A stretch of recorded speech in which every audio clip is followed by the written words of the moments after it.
Good morning. So today we are going to study development of face, palate, nose, how this whole our face take place, okay, during embryonic life, how the development is there. So for development of face, like last time I told you, during first month of intrauterine life, when you see there are two bulging. This upper bulging is bulging of forebrain.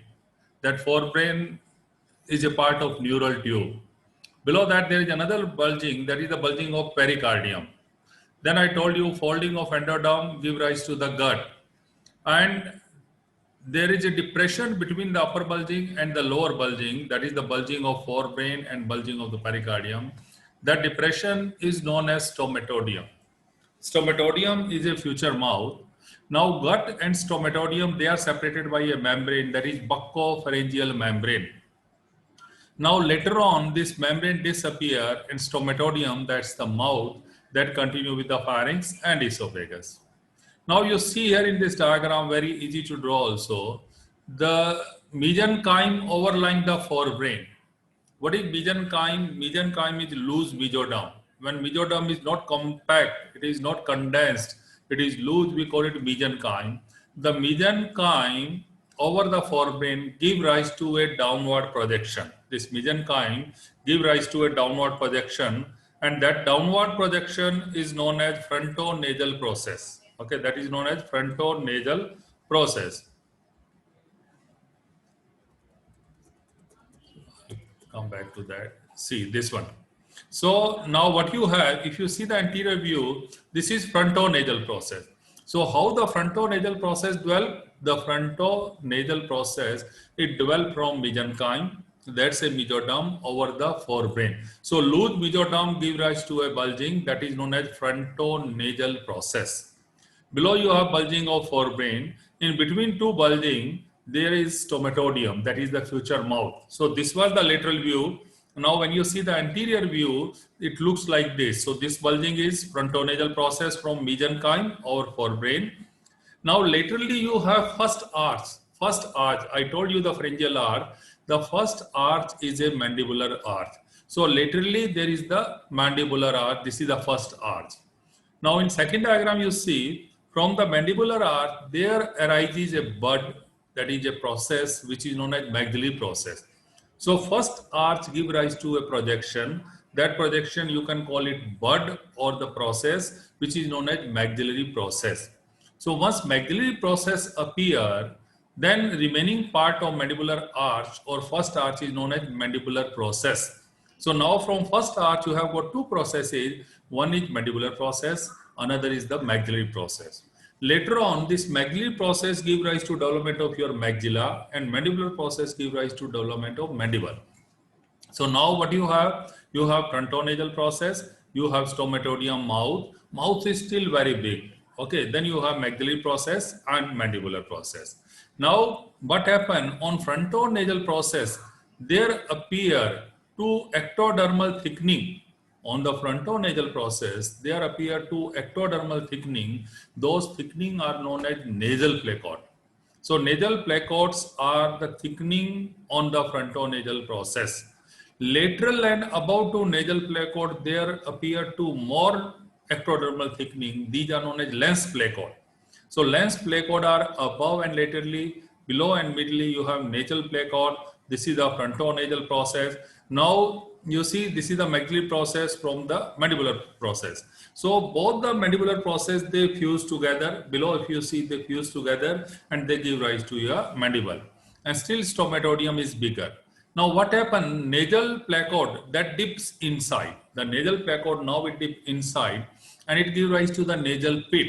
So once it goes inside the frontonasal process, it dip inward, it gives rise to the nasal pit. Now this nasal pit has got two processes, medial nasal process and lateral nasal process. Now appear medial and lateral nasal process. Still lens placode which give rise to eye, it is laterally. So now you have one maxillary process on each side, mandibular process fused together to form mandible. Frontonasal process is becoming now narrow. Initially, you have very big frontonasal process. So once nasal pits appear, that nasal pits give rise to medial nasal process and lateral nasal process. So frontonasal process become narrow. So this is the frontonasal process. Now, if you see the model view, it's a model. So you have stomatodium, maxillary process, mandibular process. You have this nasal pits. These are the nasal pits, and these are the lens placode. So this is a model view, a form of the model. Now what happened later on, the medial and lateral nasal process fuse together. The medial and lateral nasal process fuse together. The maxillary process also start fusing with the mandibular process as well as lateral nasal process. The maxillary process start fusing with the lateral nasal process as well as the mandibular process. The lateral and medial nasal process, they fuse together, but the lens placode is still laterally. The lens is laterally, the eye is still above and laterally. Now you see frontonasal process has become very narrow. After formation of the nasal pits, the frontonasal process have become narrow, and mouth is also becoming smaller as because the maxillary process grow and it fuse with the lateral nasal process and mandibular process. So maxilla start developing, mandible has developed, so mouth becomes smaller, stomatodium is smaller, and frontonasal process is smaller. Now again the lateral view, same you see, this is stomatodium, this is frontonasal process here, and here you have lens placode. Same the anterior view, you have frontonasal process, you have stomatodium, you have mandibular process which give rise to maxillary process. So now you see, as I told you, same thing repeating. Here, the frontonasal process is a projection from mesenchyme, loose mesoderm over the forebrain.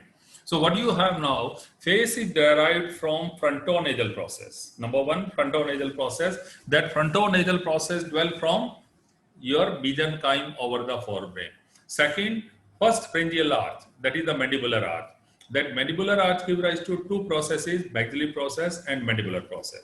So you have pharyngeal arch first, that is the mandibular arch, and frontonasal process, they give rise to development of your face. So this is the development of face. So frontonasal process, mandibular arch, which give rise to the maxillary process and mandibular process. Now you see here how it developed.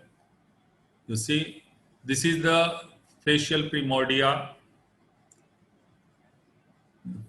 This, see how frontonasal process appear. This is the frontonasal process, yellow color. Then maxillary process, you see two maxillary processes, blue color, how they join together here. Then mandibular prominences appear. These are the red color mandibular processes. So in this way, mandible, maxilla, nasal cavities, they appear. So now you can make out with the different color frontonasal process. You have maxillary process, you have mandibular process, and this is stomatodium. This is the during intrauterine life, first one. Okay. Now nasal placode, I told you, nasal placode and lens placodes are there. Nasal placode are thickening, then they become deeper, they form the nasal pits, and after nasal pit, lateral and medial nasal processes are formed. So in this way, nasal cavity is formed from nasal pits. This is how. So lens placode give rise to development of eye. The frontonasal process that give rise to the nasal septum. Same time nasal pit give rise to development of the nose. Then upper lip is formed by the fusion of maxillary process, and the lower lip is formed due to fusion of mandibular process. How the lips are formed? So these are the processes give rise to the. See how this upper lip is formed.